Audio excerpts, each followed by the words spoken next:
بسم الله الرحمن الرحيم الحمد لله رب العالمين والصلاة والسلام على سيدنا محمد وآله وأصحابه وأزواجه وذريته أجمعين. اللهم ربنا أرنا الحق حقا وارزقنا اتباعه وأرنا الباطل باطلا وارزقنا اجتنابه وأرنا حقائق الأشياء كما هي. ربنا زدنا علما وعملا وإخلاصا يا رب العالمين. اللهم انصر أولياءك في غزة. اللهم انصر أولياءك في غزة. اللهم فرج عن أوليائك في غزة. وصل وسلم على سيدنا محمد وآله وأصحابه وأزواجه وذريته أجمعين. Okay, so this is our third session on Aristotle. So I think this passage is about his books. One of Aristotle's ancient biographers remarks that he wrote a large number of books which I have thought it appropriate to list because of the man's excellence in every field. There follows a list of some 150 items which, taken together and published in the modern style, would amount to perhaps 50 substantial volumes of print. And the list does not include all of Aristotle's writing. Indeed, it fails to mention two of the works, the Metaphysics and Nicomachean Ethics, for which he is today most renowned.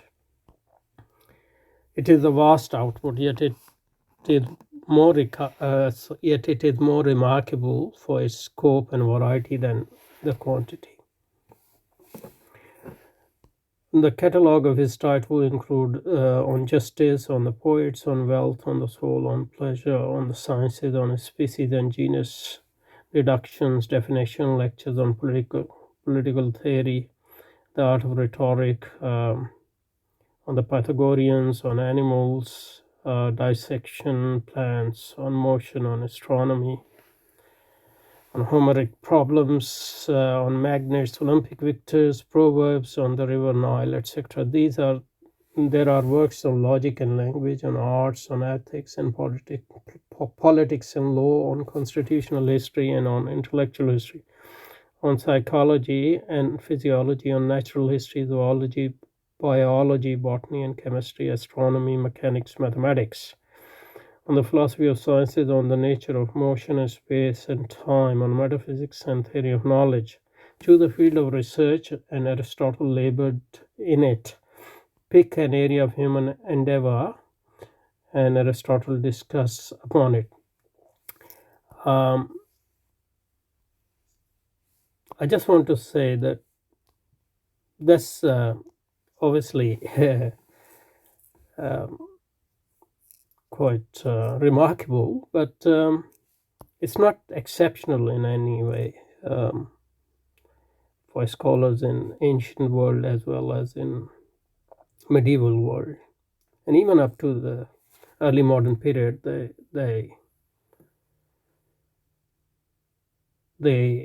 It was common to have encyclopedic knowledge and people to have written on all these different fields, and it's not very uncommon. That's what I want to say. So of all these writings, only 1/5 has survived, but at least they have survived. There are a lot of authors who have written more books than that, but their books didn't survive. So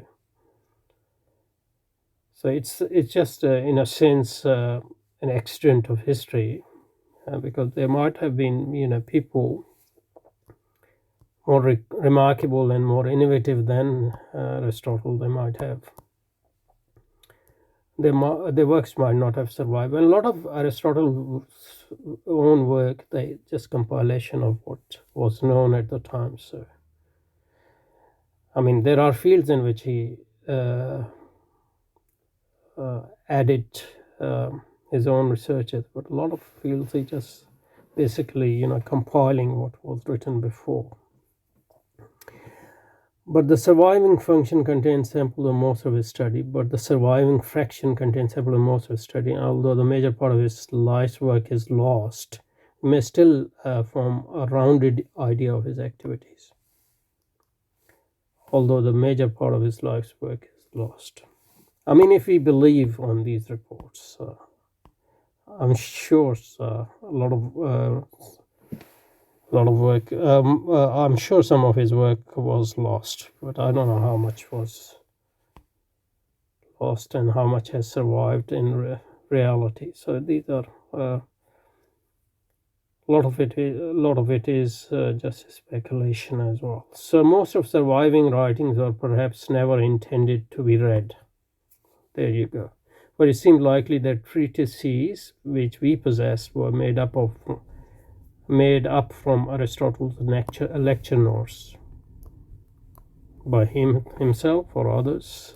We don't know. And what is lecture notes? I mean, today we might mean something specific by lecture notes, which might be different. I don't know, which might be different from what it was to have, lecture notes at the time. The notes were made of his own use and not for public dissemination. And here it's implying that he himself wrote those notes, but and what does public dissemination mean, really? Because what constituted reading public in ancient world? I don't know, but obviously it can't be, public in today, in the sense in which we use the word public today. They were not tinkered with, or they were no doubt tinkered with over a period of years. Moreover, although some of the treatises owe their structure to Aristotle himself, others were plainly put together by later editors.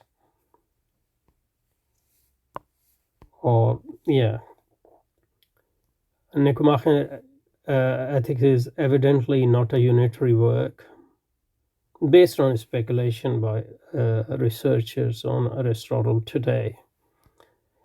And the Metaphysics is plainly a set of essays rather than a continuous treatise. That's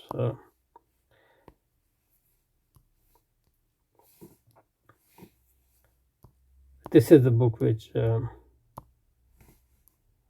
Farabi or Ibn Sina read 40 times. I don't know. In the light of this, it will hardly be a surprise to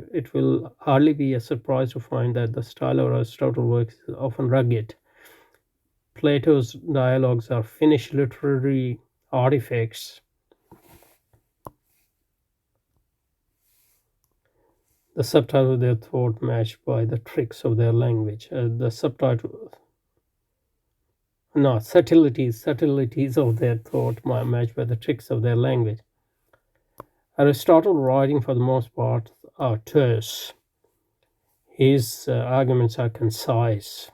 There are abrupt transitions, inelegant repetition, obscure allusions. Paragraphs of continuous exposition are set among staccato jottings. So they don't read like books or dialogues, Plato's dialogue. I mean, I personally didn't know even, how Plato wrote his dialogues, whether they were oral teaching and then somebody wrote them, or those dialogues were written by Plato himself. I don't know. I mean, I know in a sense, but I think I don't have any deep knowledge of that. I mean, personally, I don't have any scholarly research based on behind this, but personally, I don't take a lot of these comments very seriously.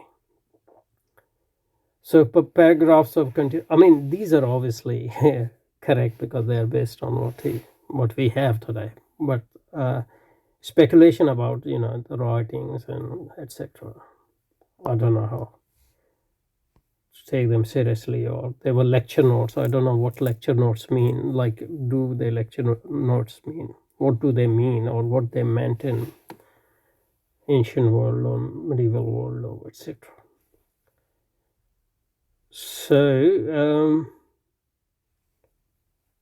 a Finnish literary, the subtleties of their thought much by the tricks of their language. Aristotle's writings, for the most part, are terse. His arguments are concise. There are abrupt transitions, inelegant repetitions, obscure allusions. Perhaps paragraphs of continuous expositions are set among staccato jottings. Staccato jottings. That is just, disjointed jottings, not complete sentences or linked sentences, etc. The language is spare and sinewy. Sinewy. If the treatises are unpolished, that is in part because Aristotle had felt no need and no urge to take down the beeswax, but only in part, for Aristotle had reflected on the appropriate style for scientific writing, and he favored simplicity. There are abrupt transition, inelegant repetition, obscure allusions. Paragraphs of continuous exposition are set among staccato jottings. The language is spare and sinewy. If the treatises are unpolished, that is in part because Aristotle had felt no need and no urge to take down the beeswax, but only in part, for Aristotle had reflected on the appropriate style for scientific writing and favored simplicity. So some of it might be intentional. In every form of instruction, that's Aristotle.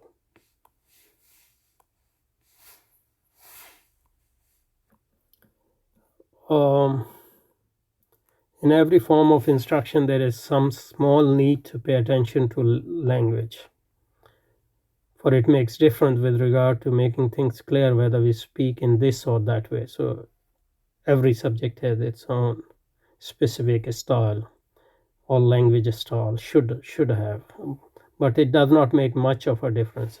Oh, okay. So he didn't consider language to be that much of a. Others might disagree, obviously.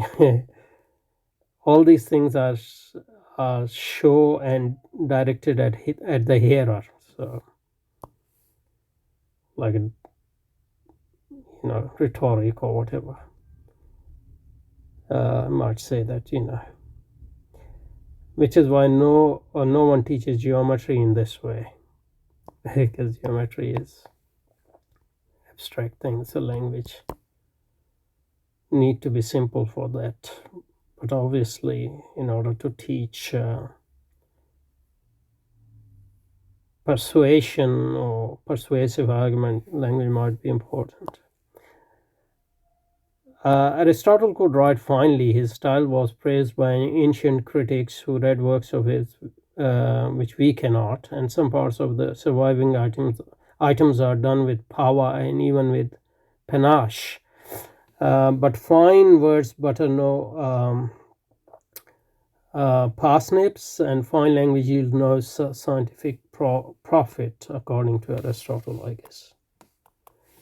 So, but fine words butter no parsnips, and fine language yields no scientific profit, according to Aristotle. The reader who opens it as his Aristotle and expect to find a systematic disquisition on some philosophical subject or an orderly textbook of scientific instruction will be brought up short.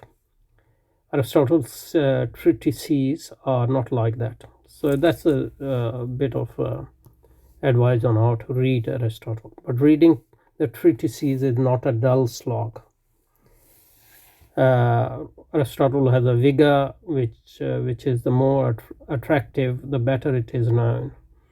and the treatises, which have none of the camouflage of Plato's dialogues, reveal their author's thoughts, or at least appear to do so in a direct and stark fashion. It is easy to imagine what you can over. It is easy to imagine that you can overhear Aristotle talking to himself. That's how we should read his work, as if he is talking to himself, and not a systematic disquisition on some philosophical or orderly textbook, because what we have got mostly, according to this author, are lecture notes. And obviously, Plato's language, because they are dialogues, the language is more stylish, etc. And language is used as a tool for persuasion, because people are talking to each other, and so.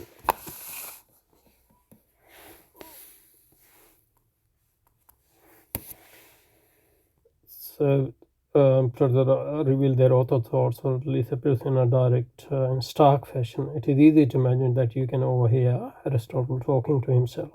Above all, Aristotle is tough, so you shouldn't take him approach him in a leisurely manner. You should be prepared. A good way of reading. So that's, I think, the important thing for us, and advice from someone who has spent a lot of time reading, writing on Aristotle, translating his work.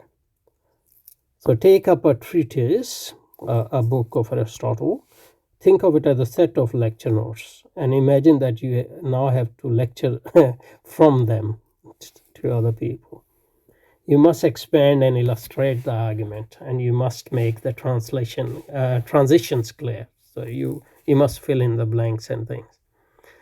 You will probably decide to relegate certain paragraphs to footnotes, or reserve them for another time and another lecture.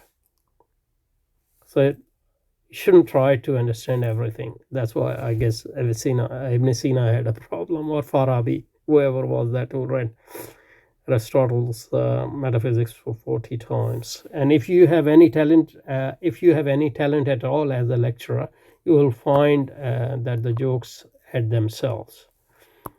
Let it be admitted that Aristotle can not only be tough, but also vexing in the sense that there might be fill in the blanks, what he's saying. There might be things you would wish that he had talked about. So you would have to fill in the blanks through your own imagination, in a sense. So whoever does he mean here? So whatever does he mean here? How on earth is this conclusion supposed to follow from these premises? So these sort of things you will come across, or will be asking, or potentially asking. Why this sudden barrage of technical terms? One ancient critic claimed that he surrounds the difficulty of his subject with the obscurity of his language, and thus avoids refutation, producing darkness like a squid in order to make himself hard to capture. So that's not a way. Every reader will from time to time think of Aristotle as a squid, but the moments of vexation are outnumbered by moments of elation. So according to this author, although there are difficulties, but there are also fruits. You will get, if you spend time, you will be rewarded. Aristotle treatises offer a peculiar challenge to their readers, and once you have taken up the challenge, you would not have the treatises in any other form. So you will say, yeah, that's how it should have been read. But from our perspective, really what we need to do is to understand Aristotle historically, and the way it affected or influenced modernity and modern philosophy and philosophers. So for example, he is very important in understanding Kant, for example, or in understanding the reaction of Descartes or Locke, for example. And the second thing is we need to understand Aristotle in order to understand Islamic authors, Islamic philosophers, and mutakallimin especially. Because Aristotle's philosophy had a huge influence on Muslim philosophers as well as Islamic ilm al-kalam. So we need to understand Aristotle historically as well. But that doesn't stop us from trying to understand him on his own terms, because there's always part of it. What we need to do is to develop our own capabilities, and authors like Aristotle and struggling with their thought can help us to develop our own imaginative, technical, inferential, dialogical, conceptual powers, etc., etc. Okay, so that's what I want to say. So let's stop here. Subhanakallah, and next time we will start with the public figure. سبحانك اللهم وبحمدك نشهد أن لا إله إلا أنت نستغفرك ونتوب إليك